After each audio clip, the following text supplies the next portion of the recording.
Os egípcios eles eram politeístas, eles acreditavam, né? Ou seja, eles acreditavam em mais de um deus. Existem três formas, né? Três maneiras de se classificar um deus. A primeira forma é a antropomórfica, que é uma forma humana, um deus com uma forma humana. A zoomórfica, que é a forma animal, e a antroposomórfica, que é a forma animal e humana. Eu vou falar de 8 principais deuses do Egito. Quem são eles? É isso. Primeiro é o Ra, que é o deus do sol, né? Que Ra foi transformado em um deus maior era o principal protetor dos faraós. Era representado como um homem com cabeça de falcão. Ra era responsável pela criação do mundo e é representado pelo sol. O segundo deus é Amon, ou oculto, né? Que é o rei dos deuses, senhor dos templos de Luxor e Karnak. É frequentemente representado como um homem vestido com a túnica real e duas altas plumas do lado direito da cabeça. Terceiro deus é Osíris, que é mais conhecido como o deus da ressurreição.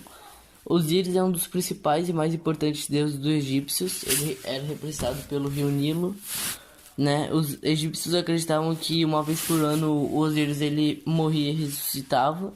Por esse motivo, esse deus é conhecido como o deus da ressurreição e dos mortos, além de ser muito ligado à fertilidade e à agricultura. O terceiro deus é a Ísis, que é mais conhecido como a deusa da vida, que é uma das divindades mais adoradas. Ísis era considerada a deusa da maternidade e dos nascimentos, mãe de todos os deuses. Ela foi a esposa de Osíris, que era seu próprio irmão, e mãe de Horus. O próximo deus é o Set, que é mais conhecido como deus das trevas, deus do caos e responsável pelas guerras e pela escuridão. Set foi a personificação do mal e da destruição na mitologia egípcia, sendo responsável por matar o irmão Osíris, né? Seu próprio irmão. Durante um breve período, Set também foi considerado a deidade do deserto, pois a ele coube o reinado da parte seca do Egito, né? Próximo deus é Horus, que é filho de Ísis, né? Filho de Ísis e Osíris, Horus é representado com cabeça de falcão e duplamente coroado. Foi cultado como o sol nascente. Próximo deus é Thoth, que é o deus da sabedoria. Thoth foi o deus encarregado de inventar a escritura e é a divindade da sabedoria e do conhecimento. É o representante da lua, né? E o próximo e último deus é Anubis, que é o deus das mumificações, né? Representado tanto como homem com cabeça de chacal, como por um chacal. O sobrinho de Osíris é o responsável pelos rituais de mumificações. É a divindade dos mortos e do submundo. Ou seja, era ele que era responsável por mumificar os deuses que morriam. As pessoas, né? As pessoas e os deuses que acabavam falecendo. Ele que meio que ia controlava, entre aspas, as almas das pessoas e levava ela pro inferno ou pro céu. Basicamente isso. Esses são os principais deuses do Egito e os mais interessantes que eu achei legal, né, para trazer. E óbvio que ainda tem mais desses deuses, tem milhares de deuses, mas esses foram os principais e mais interessantes que eu achei legal para trazer para vocês. Valeu.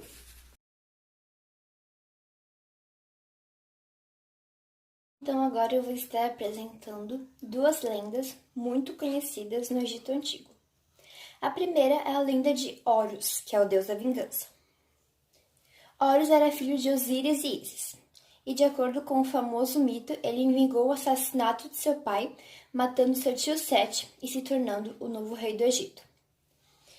E agora eu vou falar da Adjet, que era protetora de Faraó, o Horus vivo. Ela era retratada como uma cobra naja e sua imagem era frequentemente incluída na insígnia real, como um símbolo de soberania sobre o Egito. Segundo a mitologia, ela estava sempre pronta para atacar qualquer potencial inimigo do faraó. Às vezes, ela também era descrita como uma mulher com 2 cabeças de cobra. Nas representações de Adjet, também era utilizado o disco solar, o emblema utilizado nas coroas dos antigos governantes do Egito.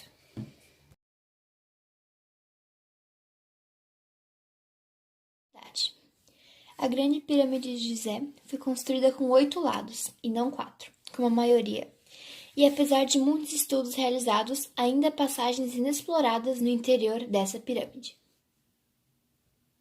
Curiosidade 2. Estas divindades possuem algumas características, poderes, acima da capacidade humana. Poderiam, por exemplo, estar presentes em vários locais ao mesmo tempo, assumir várias formas, até mesmo dos animais, e interferir diretamente nos fenômenos da natureza.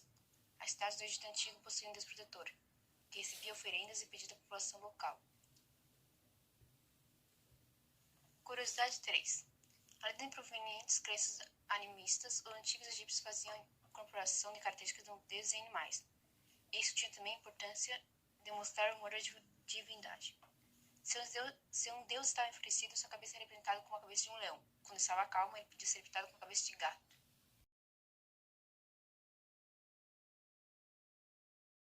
O processo de mumificação no Egito Antigo. Os egípcios, eles eram politeístas, eles acreditavam na vida após a morte. Eles inventaram a mumificação para preservar o corpo até que o espírito se renovasse.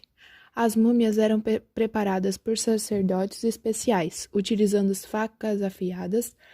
Eles primeiro removiam os órgãos internos do corpo, como o fígado, pulmões e estômagos e os intestinos, e eram colocados em um recipiente, denominados vasos canopus, e sepultados como múmia.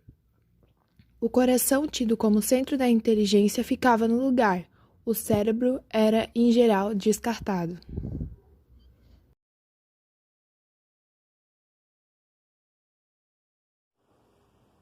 A origem é que Ra, um dos principais deuses do Egito, teria gerado uma prole de 2 outros deuses, Shu, deus do ar, e Tefnut, deusa da umidade.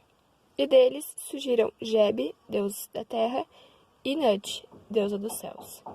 Geb e Nut, ao nascerem, formaram um casal, mas Ra não aceitou a relação e ordenou que Shu, pai deles, separasse-os para sempre. Para isso, Shu empurrou Nut para cima e Geb para baixo. Nut se tornou o céu que tudo cobre, e Geb a terra que pisamos, e Shu o ar que respiramos. Ao longo do tempo, uma série de outros deuses nasceram, justificando o nascimento dos rios, mares, plantas, animais, seres humanos, entre outros.